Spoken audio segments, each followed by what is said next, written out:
UP की राजनीति की तेज तर्रार नेता और बसपा सुप्रीमो मायावती के लिए एक सवाल मीडिया में छा गया है कि क्या वो राजनीति से संन्यास लेने वाली हैं।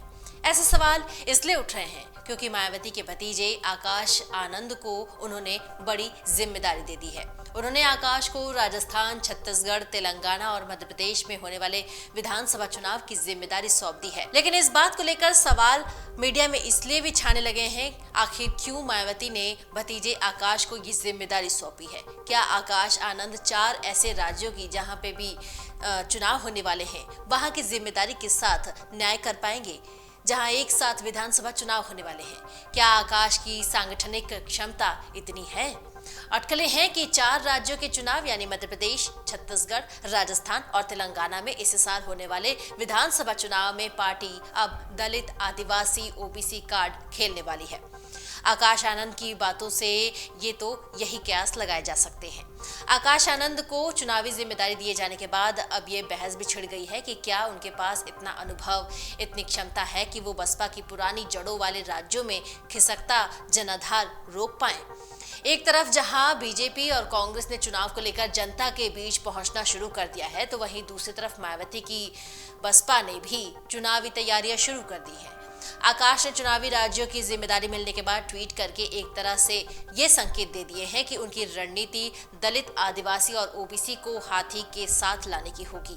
आकाश आनंद में मायावती के राजनीतिक वारिस की छवि भी देखी जाती है। ऐसे में उनको 4 चुनावी राज्यों की जिम्मेदारी मिलना नहीं चौंकाता। आकाश की सांगठनिक क्षमता की बात करें तो बसपा से जुड़े लोग आकाश की संगठन क्षमता और नेतृत्व पर भरोसा व्यक्त कर रहे हैं और चमत्कार की आस व्यक्त कर रहे हैं। तो वहीं सियासत के जानकारों की राय कुछ और ही है।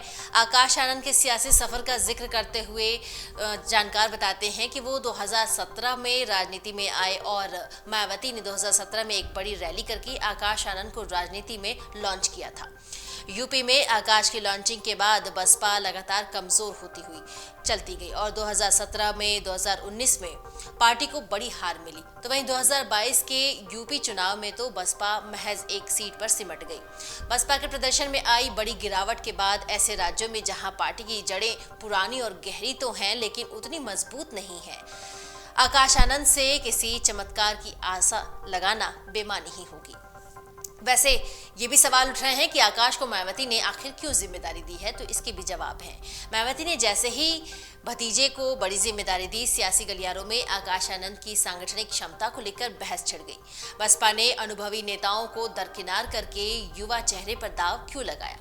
राजनीति के जानकारों के मुताबिक इसके पीछे बसपा और मायावती की रणनीति साफ है। मायावती आकाश आनंद को क्रिकेट की भाषा में कहें तो भविष्य की राजनीति के लिए प्रैक्टिस मैच देना चाहती है, जिससे उनको चुनावी दांव पेच, टिकट वितरण, चुनाव प्रचार और अन्य पहलुओं का अनुभव मिल सके।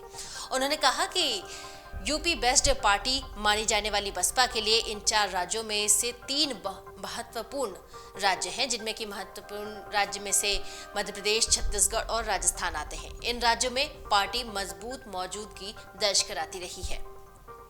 जानकारों का यह भी कहना है कि उत्तर प्रदेश की सीमा से लगते हुए मध्य प्रदेश के विंध्य और बुंदेलखंड क्षेत्र में बसपा मजबूत रही है।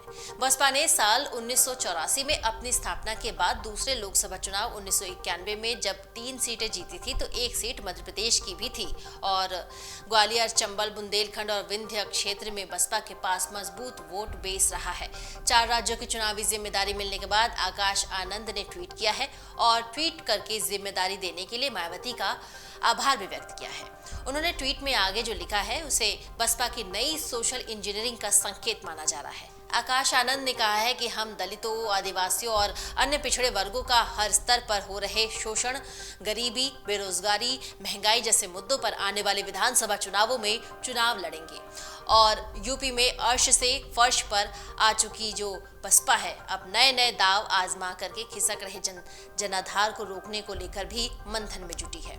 4 राज्यों के चुनाव में पार्टी अब दलित, आदिवासी, ओबीसी कार्ड खेलेगी और आकाश आनंद की बातों से तो यही कयास लगाए जा रहे हैं।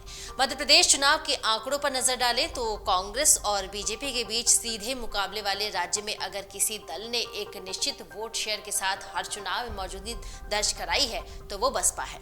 साल 2003 के विधानसभा चुनाव में बसपा ने 7.26% वोट शेयर के साथ 2 और 2008 में 8.97% वोट शेयर के साथ 7 और 2013 में 6.29% वोट शेयर के साथ 4 सीटें जीतने में सफल रही थी।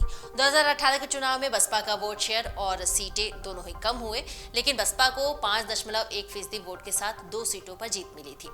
बसपा ने छत्तीसगढ़ राज्य के गठन के बाद साल 2003 में हुए पहले चुनाव से लेकर 2018 के चुनाव तक छत्तीसगढ़ विधानसभा में बसपा ने हर बार अपनी मौजूदगी दर्ज कराई है। 2003 में बसपा को 2, 2008 में 2 और 2013 में 1 सीट पर जीत मिली थी।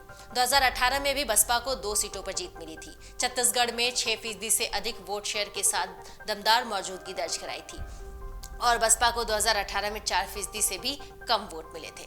अब आकाश के सामने मध्य प्रदेश और छत्तीसगढ़ में जहां बसपा के वोट शेयर में गिरावट पर ब्रेक लगाने, कोर वोटर्स को पार्टी से जोड़े रखने और पहली बार किंग मेकर बनाने की चुनौती है, वो साथ ही में ये भी कहा जा रहा है कि राजस्थान में भी चुनौतियां अलग हैं।